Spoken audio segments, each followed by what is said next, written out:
ਸ਼੍ਰੀ ਅਕਾਲ ਜੀ, ਜਾਗਤੇ 'ਚ ਤੁਹਾਡਾ ਸਵਾਗਤ ਹੈ। ਮੈਂ ਹਾਂ ਗੌਤਮ ਜਲੰਧਰੀ। ਕਰੋਨਾ ਕਾਲ ਚੱਲ ਰਿਹਾ ਹੈ ਤੇ ਪਹਿਲੀ ਲਹਿਰ ਤੋਂ ਬਾਅਦ ਹੁਣ ਦੂਸਰੀ ਲਹਿਰ ਵੀ ਹੁਣ ਜਿਹੜੀ ਹੌਲੀ ਹੌਲੀ ਮੱਧਮ ਹੁੰਦੀ ਜਾ ਰਹੀ ਹੈ ਤੇ ਕੇਸ ਹੈ ਲਗਾਤਾਰ ਘਟ ਰਹੇ ਨੇ। ਲੇਕਿਨ ਇਸ ਪੂਰੇ ਜੋ ਕਰੋਨਾ ਕਾਲ ਪਹਿਲੀ ਔਰ ਦੂਸਰੀ ਲਹਿਰ ਦੇ ਵਿੱਚ ਜੋ ਸਭ ਤੋਂ ਜ਼ਿਆਦਾ ਦਿੱਕਤ ਦਾ ਸਾਹਮਣਾ ਇਕਨੋਮੀ ਨੂੰ ਕਰਨਾ ਪੈ ਰਿਹਾ ਹੈ, ਦੇਸ਼ ਦੀ ਜਿਹੜੀ ਅਰਥ ਵਿਵਸਥਾ ਹੈ ਉਹਨੂੰ ਕਾਫੀ ਫਰਕ ਪਿਆ ਗਿਆ ਹੈ ਤੇ ਖਾਸ ਕਰ ਜਿਹੜਾ ਪ੍ਰਾਈਵੇਟ ਸੈਕਟਰ ਹੈ, ਜਿਹੜਾ ਕਿ ਇੱਕ ਮੈਨੂਫੈਕਚਰਿੰਗ ਹੱਬ ਹੈ ਜਾਂ ਦੂਸਰਾ ਟ੍ਰੇਡਰ ਹੈ, ਉਹਨਾਂ ਕਾਰੋਬਾਰ ਤੇ ਇੰਨਾ ਇੰਪੈਕਟ ਪਿਆ ਹੈ ਕਿ ਅੱਜ ਵੀ ਉਹ ਦੁਬਾਰਾ ਉੱਠਣ ਲਈ ਸਰਕਾਰ ਵੱਲ ਦੇਖ ਰਿਹਾ ਹੈ ਤੇ ਮਦਦ ਦੀ ਮੰਗ ਕਰ ਰਿਹਾ ਹੈ। ਤੇ ਖਾਸ ਕਰ ਸਰਕਾਰ ਵੱਲੋਂ, ਚਾਹੇ ਉਹ ਸੈਂਟਰ ਸਰਕਾਰ ਹੋਵੇ ਜਾਂ ਦੂਸਰੀਆਂ ਸਰਕਾਰਾਂ ਹੋਵੇ, ਕਿਤੇ ਨਾ ਕਿਤੇ ਆਪਣੀ ਇੰਡਸਟਰੀ ਨੂੰ, ਆਪਣੇ ਉਦਯੋਗ ਨੂੰ, ਆਪਣੇ ਕਾਰੋਬਾਰ ਜਿਹੜੇ ਹੈਗੇ ਕਾਰੋਬਾਰੀ ਹੈ ਉਹਨਾਂ ਨੂੰ ਦੁਬਾਰਾ ਪੈਰਾਂ ਤੇ ਖੜਾ ਕਰਨ ਦੀ ਕੋਸ਼ਿਸ਼ਾਂ ਵੀ ਕਰ ਰਹੇ ਤੇ ਕਈ ਸਕੀਮਾਂ ਵੀ ਉਹਨਾਂ ਨੇ ਲਾਂਚ ਕੀਤੀਆਂ ਔਰ ਬੈਂਕਾਂ ਨੂੰ ਖਾਸ ਕਰਕੇ ਹਿਦਾਇਤਾਂ ਕੀਤੀਆਂ ਕਿ ਇਹਨਾਂ ਦੀ ਜਿਹੜੀ ਮਦਦ ਕੀਤੀਆਂ। ਲੇਕਿਨ ਲੋਕਾਂ ਤੱਕ ਇਹ ਜਿਹੜੀਆਂ ਸਕੀਮਾਂ ਨਹੀਂ ਪੁੱਜਦੀਆਂ ਤੇ ਉਹਨਾਂ ਨੂੰ ਪਤਾ ਨਹੀਂ ਲੱਗਦਾ ਵੀ ਆਖਰ ਕੀ ਸਰਕਾਰ ਵੱਲੋਂ ਉਹਨਾਂ ਨੂੰ ਜਿਹੜੀਆਂ ਸਹੂਲਤਾਂ ਦਿੱਤੀਆਂ ਗਈਆਂ। ਤੇ ਅੱਜ ਅਸੀਂ ਇਹਨਾਂ ਤੇ ਹੀ ਗੱਲਬਾਤ ਕਰਨ ਲਈ ਇੱਥੇ ਪਹੁੰਚੇ ਹਾਂ ਲੁਧਿਆਣਾ ਤੇ ਜਿਹੜੇ ਸਾਡੇ ਨਾਲ ਹੈ ਜਿਹੜੇ ਸਟੇਟ ਬੈਂਕ ਆਫ ਇੰਡੀਆ ਦੇ ਸਾਬਕਾ DGM ਸੁਰਿੰਦਰ ਕਪੂਰ ਜੀ, ਜਿਨ੍ਹਾਂ ਨਾਲ ਅੱਜ ਗੱਲ ਕਰਾਂਗੇ, ਜੋ ਕਿ ਐਕਸਪਰਟ ਨੇ ਬੈਂਕਿੰਗ ਦੇ ਤੇ ਕਈ ਬੈਂਕਾਂ ਦੇ ਆਡੀਟਰ ਹੈ ਤੇ ਓਵਰਸੀਜ਼ ਦੇਖਦੇ ਰਹੇ ਹੈ ਕਈ ਸਾਲ ਤੇ ਉਹਨਾਂ ਨੂੰ ਕਾਫੀ ਜਿਹੜੀ ਇਹ ਮਹਾਰਤ ਹਾਸਲ ਹੈ। ਅੱਜ ਅਸੀਂ ਇਹਨਾਂ ਨਾਲ ਗੱਲਬਾਤ ਕਰਨ ਲਈ ਹੈ। ਸਾਨੂੰ ਪਹਿਲਾਂ ਸੁਰਿੰਦਰ ਕਪੂਰ ਜੀ, ਤੁਹਾਡਾ ਸਵਾਗਤ ਹੈ ਜਾਗਤੀ ਲਹਿਰ ਦੇ ਵਿੱਚ। ਨਮਸਕਾਰ ਜੀ, ਨਮਸਕਾਰ, ਸਤਿ ਸ੍ਰੀ ਅਕਾਲ ਸਾਰੇ ਭਰਾਵਾਂ ਨੂੰ, ਮੇਰਿਆਂ ਨੂੰ ਸਭ ਕੁਝ ਸਤਿ ਸ੍ਰੀ ਅਕਾਲ ਜੀ। ਇਹ ਸਭ ਨੂੰ ਪਹਿਲਾਂ ਤਾਂ ਮੈਂ ਹੀ ਸਵਾਲ ਕਰਨਾ ਚਾਹੁੰਦਾ ਹਾਂ, ਕਰੋਨਾ ਕਾਲ ਦੇ ਵਿੱਚ ਜੋ ਇੰਡਸਟਰੀ ਹੈ ਉਹਦਾ ਤੁਹਾਨੂੰ ਕੀ ਇੰਪੈਕਟ ਦੇਖਣ ਨੂੰ ਮਿਲਿਆ ਹੈ? ਕਿ ਤੁਹਾਨੂੰ ਲੱਗਦਾ ਕਿ ਇਹ ਪੂਰੇ ਜੋ ਕਾਲ ਚੱਲਦਾ ਰਿਹਾ, ਪਹਿਲੀ ਲਹਿਰ ਚੱਲੀ, ਦੂਸਰੀ ਲਹਿਰ ਚੱਲੀ, ਕਿ ਕੁਝ ਇੰਪੈਕਟ ਪਿਆ ਹੈ? ਕਰੋਨਾ ਨੇ ਕਾਫੀ ਹੱਦ ਤੱਕ ਨੁਕਸਾਨ ਕਰਨ ਦੀ ਕੋਸ਼ਿਸ਼ ਕੀਤੀ ਹੈ, ਲੇਕਿਨ ਇੱਕ ਚੀਜ਼ ਮੈਂ ਤੁਹਾਡੇ ਰਾਹੀਂ ਕਹਿਣਾ ਚਾਹਾਂਗਾ, ਭਾਰਤ ਸਰਕਾਰ ਦੇ ਇੰਨੇ ਨਿਰਦੇਸ਼ ਆਏ ਨੇ ਕਿ ਆਪਾਂ ਇੰਡਸਟਰੀ ਨੂੰ ਬਚਾਉਣਾ, ਆਪਣਾ ਸਮਾਲ ਬਿਜ਼ਨਸਮੈਨ ਨੂੰ ਬਚਾਉਣਾ, ਉਹਦੇ ਵਾਸਤੇ ਉਹਨਾਂ ਨੇ ਬੜੀਆਂ ਸਕੀਮਾਂ, ਬੜੀਆਂ ਰਿਆਇਤਾਂ ਦਿੱਤੀਆਂ। ਇੱਕ ਉਹਦੇ 'ਚ ਜਿਹੜੀ ਰਿਆਇਤ ਦਿੱਤੀ ਹੈ ਇਹਨਾਂ ਨੂੰ, ਵੀ ਤੁਸੀਂ ਐਮਰਜੈਂਸੀ ਲਾਈਨ ਆਫ ਕ੍ਰੈਡਿਟ ਹੈ, ਉਹਨਾਂ ਨੂੰ 20% ਵੀ ਪਹਿਲੇ ਕਿਹਾ ਸੀਗਾ, 20% ਦਿੱਤਾ ਜਿੰਨਾ ਤੁਹਾਡੀ ਲੋਨ ਹੈ, ਉਹਦੇ ਬਾਅਦ ਉਹਨਾਂ ਨੇ 30% ਵੀ ਦਿੱਤਾ, ਉਹਦੀ ਰਿਪੇਮੈਂਟ ਵੀ ਉਹਨਾਂ ਨੇ ਡੈਫਰ ਕਰ ਦਿੱਤੀ ਹੈ। ਇਸ ਤੋਂ ਇਲਾਵਾ ਜਿਹੜੀ ਬੈਂਕਾਂ ਨੂੰ ਹਦਾਇਤ ਦਿੱਤੀ ਗਈ ਹੈ ਕਿ ਤੁਸੀਂ ਜਿਹੜੀ ਅਨਐਮਪਲਾਇਮੈਂਟ ਨੂੰ ਕਿਸ ਤਰ੍ਹਾਂ ਦੂਰ ਕਰਨਾ, ਉਹਦੇ ਵਾਸਤੇ ਉਹਨਾਂ ਨੇ ਮੁਦਰਾ ਲੋਨ ਵੀ ਕਿਹਾ, ਮੁਦਰਾ ਲੋਨ ਵੀ ਤੁਸੀਂ ਦਿਓ, CGT MSE ਲੋਨ ਵੀ ਦਿਓ। ਔਰ ਇੱਕ ਚੀਜ਼ ਜਿਹੜੀ ਹੈ ਵੀ ਜਿਹੜਾ ਇੰਟਰਸਟ ਪੀਰੀਅਡ ਹੈ ਮਾਰਚ 2021 ਦੇ ਬਾਅਦ ਦਾ, ਉਹ ਬੈਂਕਾਂ ਨੇ ਰਿਕਵਰ ਨਹੀਂ ਕੀਤਾ।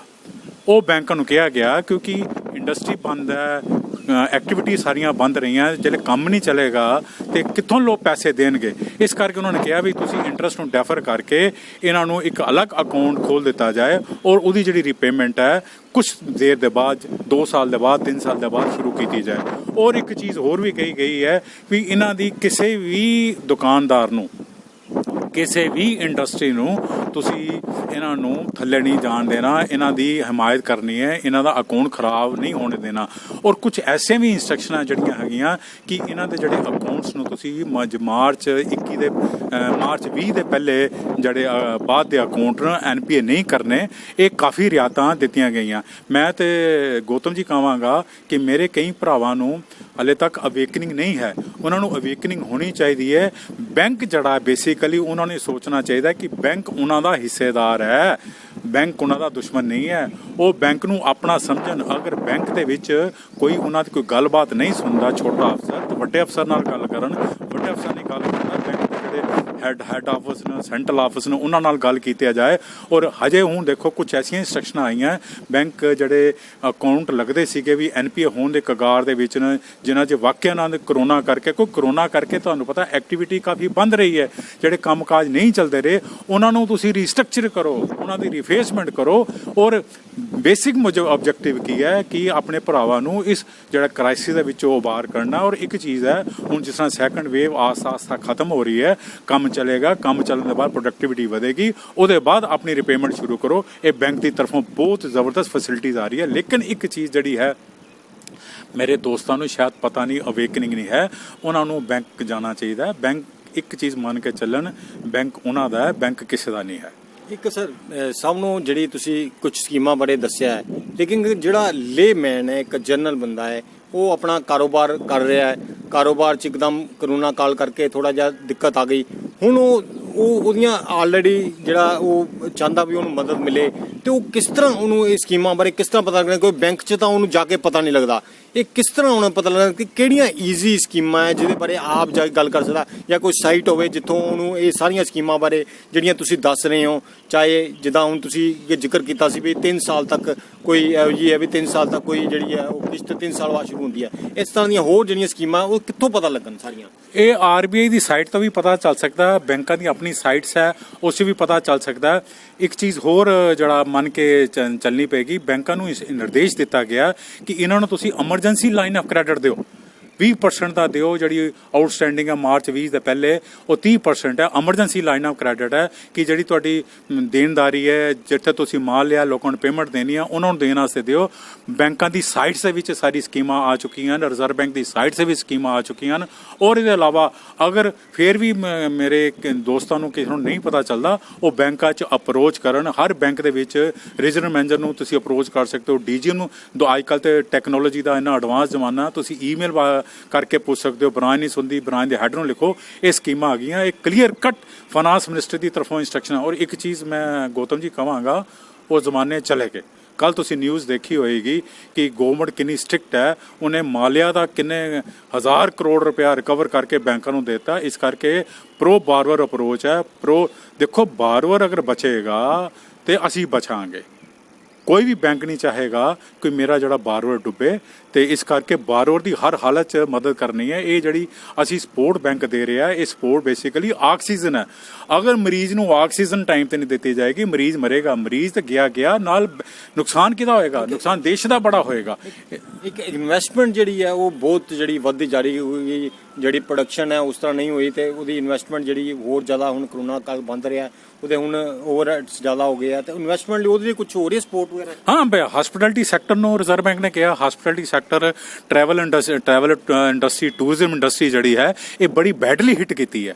ਇਹਦੇ ਵਾਸਤੇ ਕੁਝ ਸਕੀਮਾਂ ਆ ਰਹੀਆਂ, ਇੰਡਸਟਰੀ ਨੂੰ ਤਾਂ ਦਿੱਤਾ ਹੀ ਦਿੱਤਾ, ਇਹਦੇ ਵਾਸਤੇ ਬੜੀਆਂ ਸਕੀਮਾਂ ਆ ਰਹੀਆਂ। ਔਰ ਹੋਪਫੁਲੀ ਗਵਰਨਮੈਂਟ ਜਿਹੜੀ ਹੈ daily day to day basis ਤੇ ਬੈਂਕਸ ਨੂੰ ਦਿਸ਼ਾ ਨਿਰਦੇਸ਼ ਦੇ ਰਹੀ ਹੈ। ਔਰ ਇੱਕ ਚੀਜ਼ ਹੋਰ ਮੈਂ ਗੌਤਮ ਜੀ ਤੁਹਾਡੇ ਦਰਾਂ ਹੀ ਕਹਾਂਗਾ, ਬੈਂਕਾਂ ਨੂੰ ਡੇਲੀ ਮੋਨੀਟਰਿੰਗ ਹੋ ਰਹੀ ਹੈ ਫਾਈਨਾਂਸ ਮਿਨਿਸਟਰੀ ਦੀ ਤਰਫੋਂ। ਇਹ ਸਾਡੇ ਲੋਕਾਂ ਨੂੰ ਵੇਕਨਿੰਗ ਹੈ। ਸਾਡੇ ਲੋਕੀ ਸੋਚਦੇ ਨੇ ਕੋਈ ਨਹੀਂ ਕੁਝ ਨਹੀਂ ਹੋ ਰਿਹਾ। ਸਾਡੀ ਆਪਣੀ ਕਮੀ ਆ। ਅਸੀਂ ਇੱਕ ਜਾਗਰਿਤ ਨਹਿਰੀ ਆ, ਸ਼ਹਿਰੀ ਆ, ਸਿਟੀਜ਼ਨ ਆ, ਸਾਡਾ ਰਾਈਟ ਹੈ। ਬੈਂਕ ਸਾਡੇ ਕਰਕੇ ਖੜਾ, ਅਗਰ ਅਸੀਂ ਨਹੀਂ ਹੈਗੇ ਤਾਂ ਬੈਂਕ ਹੀ ਕਰ ਲੇਗਾ। ਖਾਲੀ ਬਿਲਡਿੰਗਾਂ ਲੈ ਕੇ ਕੀ ਕਰੇਗਾ? ਇੱਕ ਜਿਹੜਾ ਕੋਈ ਇੱਕ ਨੌਕਰੀ ਪੇਸ਼ਾ ਬੰਦਾ ਇੱਕ ਵਧੀਆ ਕੰਮ ਜੌਬ ਤੇ ਬੈਠਾ ਸੀਗਾ, ਉਹ ਪਿੱਛੇ ਜਿਹੜੀ ਕਰੋਨਾ ਦੀ ਜਦੋਂ ਹੋਈ, ਪੂਰੇ ਜੌਬਸ ਜਿਹੜੀਆਂ ਉਹ ਚਲੀ ਗਈਆਂ, ਵੱਡੇ ਸੈਲਰੀ ਪੈਕੇਜ ਵਾਲੇ ਵੀ ਜ਼ਮੀਨ ਤੇ ਆ ਗਏ। ਅੱਜ ਉਹ ਆਪਣਾ ਕੰਮ ਸ਼ੁਰੂ ਕਰਨਾ ਚਾਹੁੰਦੇ ਆ, ਉਹ ਚਾਹੁੰਦੇ ਕੋਈ ਇੰਡਸਟਰੀ, ਉਹਨਾਂ ਲਈ ਕੀ ਸਪੋਰਟ ਹੈ? ਕੁਝ ਇਸ ਤਰ੍ਹਾਂ ਦੀ ਕੋਈ ਹੋਵੇ ਵੀ ਕਿਸ ਤਰ੍ਹਾਂ ਉਹ ਕਰਨ? ਦੇਖੋ ਗੌਤਮ ਜੀ, ਇਸ 'ਚ ਇੱਕ ਮੁਦਰਾ ਲੋਨ ਦੀ ਬੜੀ ਅੱਛੀ ਸਕੀਮ ਹੈ। ਮੁਦਰਾ ਲੋਨ ਦੇ ਵਿੱਚ ਕੋਈ ਸਿਕਿਉਰਿਟੀ ਨਹੀਂ, ਤੁਹਾਡੀ ਕੋਈ ਕੋਲੈਟਰਲ ਸਿਕਿਉਰਿਟੀ ਨਹੀਂ। 10 ਲੱਖ ਰੁਪਏ ਤੱਕ ਤੁਹਾਨੂੰ ਬੈਂਕ ਲੋਨ ਦਿੰਦਾ। 10 ਲੱਖ ਇਹਦੇ 'ਚ ਮੇਨ ਰਿਕੁਆਇਰਮੈਂਟ ਕੀ ਹੈ? ਤੁਹਾਡੇ KYC ਨਾਮ ਸਪੂਰੇ ਹੋ ਜਾਣੇ ਚਾਹੀਦੇ।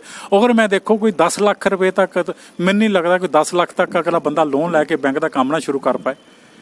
ਤੁਸੀਂ ਸਾਈਬਰ ਕੈਫੇ ਖੋਲ ਲਓ। ਅਗਰ 10 ਲੱਖ ਤੋਂ ਉੱਪਰ ਤੁਹਾਡਾ ਪ੍ਰੋਜੈਕਟ ਹੈ, CGT MSC ਹੈ, 2 ਕਰੋੜ ਤੱਕ ਤੁਹਾਨੂੰ ਕੋਈ ਸਿਕਿਉਰਿਟੀ ਨਹੀਂ ਲੈਣੀ, ਕੋਈ ਕੋਲੈਟਰਲ ਸਿਕਿਉਰਿਟੀ ਨਹੀਂ, ਕੋਈ ਗਰੰਟੀ ਨਹੀਂ ਲੈਣੀ। ਉਹ ਸਾਰੀਆਂ ਚੀਜ਼ਾਂ ਮੈਂ ਤੇ ਤੁਹਾਡੇ ਰਾਹੀਂ ਜਿਹੜੇ ਆਪਣੇ ਪੜ੍ਹੇ ਲਿਖੇ ਨੌਜਵਾਨ ਔਰ ਪੜ੍ਹੇ ਲਿਖੇ ਨਹੀਂ ਵੀ ਨੌਜਵਾਨ ਜਿਹੜੇ ਸਕਿਲਡ ਵਰਕਰ, ਉਹਨਾਂ ਨੂੰ ਕਹਾਂਗਾ ਨੌਕਰੀਆਂ ਛੱਡੋ। ਤੁਸੀਂ ਨੌਕਰੀ 'ਚ ਕੀ ਪਿਆ, ਤੁਸੀਂ ਆਪਣਾ ਕੰਮ ਸ਼ੁਰੂ ਕਰੋ। ਔਰ ਇੱਕ ਚੀਜ਼ ਹੈ, ਅਗਰ ਤੁਸੀਂ ਇਮਾਨਦਾਰੀ ਨਾਲ ਚਲੋਗੇ, ਬੈਂਕ ਤੁਹਾਡੇ ਨਾਲ ਚਲੇਗਾ। ਉਹ ਦਿਨ ਚਲੇ ਗਏ, ਬੈਂਕਾਂ ਦੀ ਮਨਮਾਨੀ ਵਾਲੀ ਗੱਲ ਕੋਈ ਨਹੀਂ। ਉਹ ਦਿਨ ਚਲੇ ਗਏ, ਬੈਂਕ ਤੁਹਾਡੀ ਸੁਣੇਗਾ। ਔਰ ਤੁਹਾਡਾ ਰਾਈਟ ਹੈ ਬੈਂਕਾਂ ਤੋਂ ਕੰਮ ਲੈਣਾ।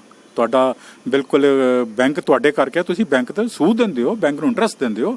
ਔਰ bank government of India the part and parcel ਹੈ ਇਕਾਨਮੀ ਦਾ। ਇਕਾਨਮੀ ਨੂੰ ਬੂਸਟ ਕਰਨਾ, ਇਕਾਨਮੀ ਨੂੰ ਡਿਵੈਲਪ ਕਰਨਾ ਬੈਂਕਾਂ ਦਾ ਰੋਲ ਹੈ। ਇਸ ਕਰਕੇ ਜਿਹੜੇ ਮੇਰੇ ਭਰਾ ਅਨਐਮਪਲਾਇਡ ਯੂਥ ਜਿਨ੍ਹਾਂ ਦੀ ਨੌਕਰੀਆਂ ਚਲੀ ਗਈਆਂ, ਕਰੋਨਾ ਕਾਲ 'ਚ ਕਾਫੀ ਕੁਝ ਫਰਕ ਪਿਆ, ਉਹਨਾਂ ਨੂੰ ਘਬਰਾਉਣ ਦੀ ਕੋਈ ਗੱਲ ਨਹੀਂ। ਉਹਨਾਂ ਨੂੰ ਮੁਦਰਾ ਸਕੀਮਸ ਜਿਹੜੀਆਂ ਹੈ, ਤਕਰੀਬਨ ਇਹਦੇ ਵਿੱਚ ਇੱਕ ਚੀਜ਼ ਹੋਰ ਹੈ ਗੌਤਮ ਜੀ, ਮੁਦਰਾ ਐਪਲੀਕੇਸ਼ਨ ਜਿਹੜੀ ਹੈ ਬੈਂਕ ਰਿਜੈਕਟ ਨਹੀਂ ਕਰ ਸਕਦਾ। ਉਹਦਾ ਰੀਜ਼ਨ ਦੇਣਾ ਪਏਗਾ। ਉਹਦਾ ਰੀਜ਼ਨ ਦੇਣ ਵਾਸਤੇ ਅਗਰ ਕੋਈ ਇਸ ਤਰੀਕੇ ਨਾਲ ਤੁਹਾਨੂੰ ਕੋਈ ਤੰਗ ਕਰਦਾ, ਬੜਾ ਗ੍ਰੀਵੈਂਸਿਸ ਮੈਕੈਨਿਜ਼ਮ ਹੈ, ਓਬਰਟਸਮੈਨ ਹੈ, ਕੰਜ਼ਿਊਮਰ ਰਿਡਰੈਸਲ ਫੋਰਮਸ ਨੇ, ਕਈ ਚੀਜ਼ਾਂ ਬਣੀਆਂ। ਇਹ ਹੈ ਵੀ ਤੁਹਾਨੂੰ ਆਪਣਾ ਰਾਈਟ ਲੈਣਾ ਚਾਹੀਦਾ। ਜਿਸ ਤਰ੍ਹਾਂ ਆਪਾਂ ਦੇਸ਼ ਦੀ ਆਪਣਾ ਆਜ਼ਾਦੀ ਲਈ ਇਸ ਤਰ੍ਹਾਂ ਕਿ ਜਾਗਰੂਕ ਸ਼ਹਿਰੀ ਹੈ। ਇੱਕ ਚੀਜ਼ ਮੰਨ ਕੇ ਚਲੋ, ਹਰ ਇੱਕ ਨੂੰ ਸੋਚਣਾ ਚਾਹੀਦਾ ਕਿ ਬੈਂਕ ਜਿਹੜਾ ਮੇਰਾ ਪਾਰਟ ਐਂਡ ਪਾਰਸਲ ਹੈ, ਬੈਂਕ ਮੇਰੇ ਕਰਕੇ ਹੈ, ਮੈਂ ਬੈਂਕ ਕਰਕੇ ਨਹੀਂ ਹੈਗਾ। ਤੇ ਇਹ ਸੀ ਸੁਰਿੰਦਰ ਕਪੂਰ ਜੀ, ਜਿਨ੍ਹਾਂ ਨਾਲ ਅਸੀਂ ਗੱਲ ਕੀਤੀ ਕਿ ਕਰੋਨਾ ਕਾਲ 'ਚ ਯੂਥ ਜਿਹੜਾ ਹੈ, ਖਾਸ ਕਰ ਜਿਹਨੇ ਨੌਕਰੀਆਂ ਗਈਆਂ, ਉਹਨਾਂ ਲਈ ਇੱਕ ਮੁਦਰਾ ਜਿਹੜੀ ਲੋਨ ਬਾਰੇ ਦੱਸਿਆ ਗਿਆ ਹੈ। ਬੜੀ ਅੱਛੀਆਂ ਸਕੀਮਾਂ ਹੋਰ ਵੀ ਦੱਸੀਆਂ ਹੈ ਤੇ ਇਹ ਮੈਨੂੰ ਇਹ ਲੱਗਦਾ ਵੀ ਜਿਹੜਾ ਬਹੁਤ ਫਾਇਦੇਮੰਦ ਰਹੂਗਾ ਕਿ ਇਹ ਜਿਹੜੀ ਜਾਣਕਾਰੀਆਂ ਹੈ ਇਹਦਾ ਤੁਸੀਂ ਫਾਇਦਾ ਚੱਕੋ। ਜਿਹੜੇ ਵੀ ਇੱਦਾਂ ਦੇ ਜਿਹੜੇ ਲੈ ਸਕਦੇ ਆ ਉਹ ਬੈਂਕਾਂ ਤੋਂ ਜਾ ਕੇ ਲਓ, ਬੈਂਕ ਤੁਹਾਡੇ ਬਹੁਤ ਜਿਹੜੇ ਮਦਦ ਕਰੂਗੇ। ਜੇ ਨਹੀਂ ਕਰਦੇ ਉਹਨਾਂ ਨੇ ਪੂਰਾ ਮੈਕੈਨਿਜ਼ਮ ਹੈਗਾ ਤਾਂ ਉੱਤੇ ਤੁਸੀਂ ਅਪਰੋਚ ਕਰ ਸਕਦੇ ਹੋ।